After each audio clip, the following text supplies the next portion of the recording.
Well, yeah, the Republican poll. I interrupted myself halfway through the first page. Let's get back to that.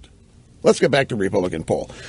We left off at 70% of Republican voters say that they hear news of an economic recovery, but their own personal finances have not improved significantly. And yeah, I remember I told you I saw this news over the break. One of the two things I saw, what a great mood everybody's in. And not that everybody is down in the dumps perpetually and dramatically, but I have not noticed this great mood out there. I mean, I do in some people, but I haven't noticed a national great mood, yet it was reported. It was polling data. The idea that the country is populated by people in a great mood came from polls. And yet 70% of Republican voters say they hear news of this and the economic recovery, but it isn't something that's affecting them. 23% of Republican voters are confident that future generations of Americans will have a higher standard of living and better lives than we do today. That's... No, 23% are confident. That's a low number. That's horrible. Only 23% of Republicans think that their kids are going to do better than they did. I mean, that is striking. And that does not correspond to all the polling data of what a great mood everybody's in out there. 19% of Republicans say the government is working for the best interest of the people. You know, Mario Cuomo, as his name was pronounced by the Reverend Zach, passed away. Mario Cuomo was perhaps the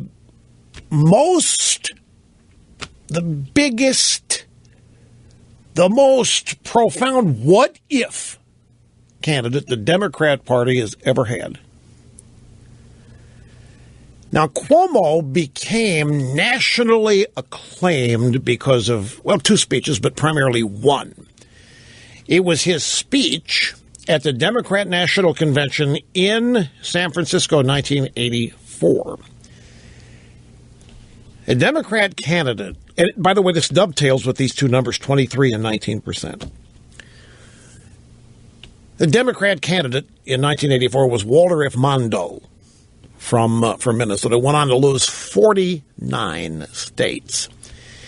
The Democrat convention in San Francisco in 1984 was...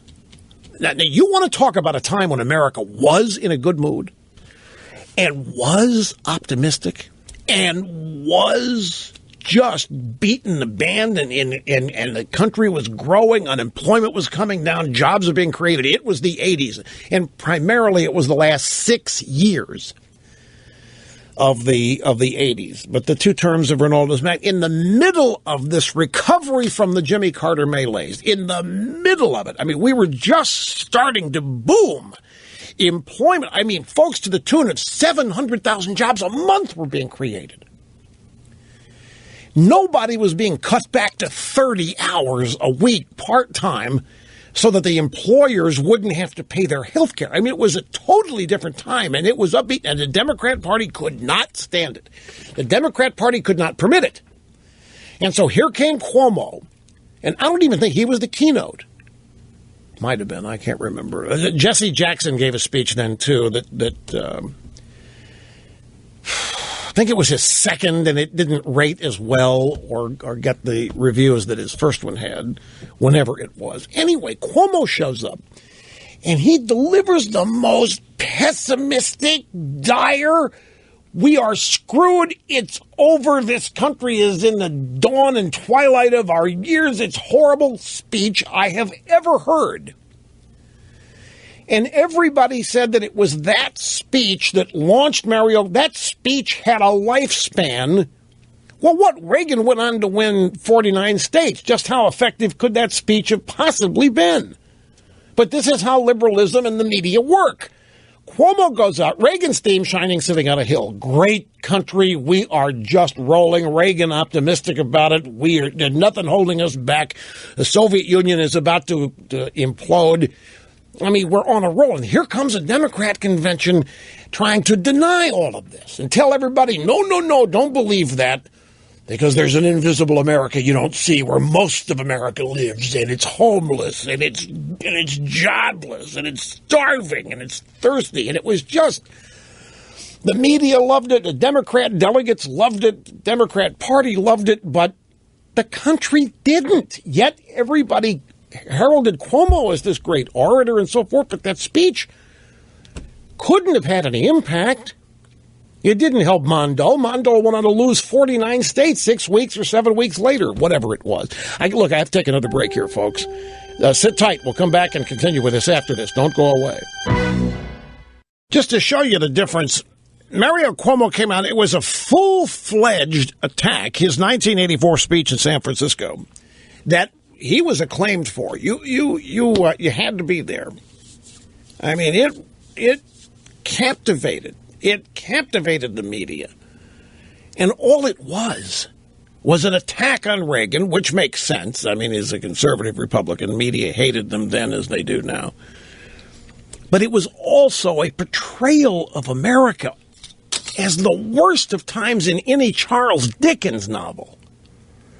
And it wasn't true. It was nowhere near true. So, but just to show you, nothing changes except one thing. Back then, the Democrat Party attempted to make hay by making everybody miserable and telling everybody how they should be miserable. That if you're feeling good, it's a fraud. If you're feeling good, it's fake. Reagan's a liar. Reagan's a fraud. There isn't any really good news. It's all going to hell in a handbasket. Really, it was worse than you'll find in any Dickens novel. This is how Cuomo portrayed it. Now, the American people didn't want to hear, as I say, Reagan went on to win 49 states. But today, that kind of portrayal of America, everybody seems to want to believe. Everybody now signs on to it. Everybody, there are victims everywhere. It really just, 40 years is not that long. Well, it is. It's a generation and a half, I guess. But it's striking how optimism carried the day with an inspirational leader. And the best the Democrat Party had to offer at the time, which was Cuomo, doing his best to tell everybody that it was all a lie. The problem, people were living the good times. They had lived the misery under Jimmy Carter, and it was bad. So bad that there was a misery index to calculate it for people. And we had interest rates at 15%. Unemployment was at way up, 12 or 13. It was incredibly bad. And we were coming out of that. And there was optimism, and Reagan made people feel good about being Americans again, and made them feel good about the country.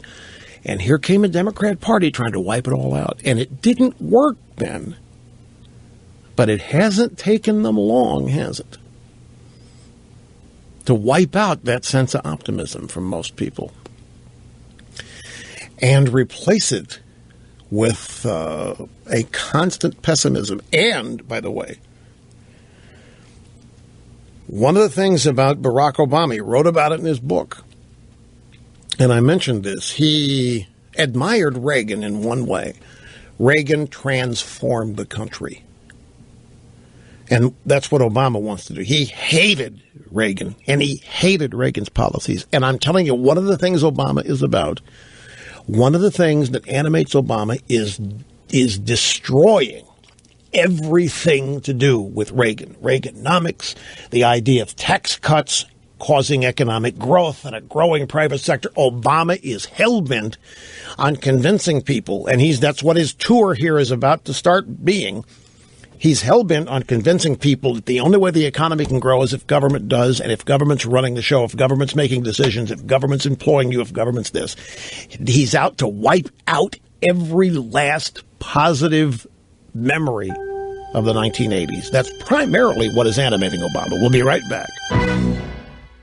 Okay, folks, sit tight. It may sound disjointed and all over the place, but it isn't.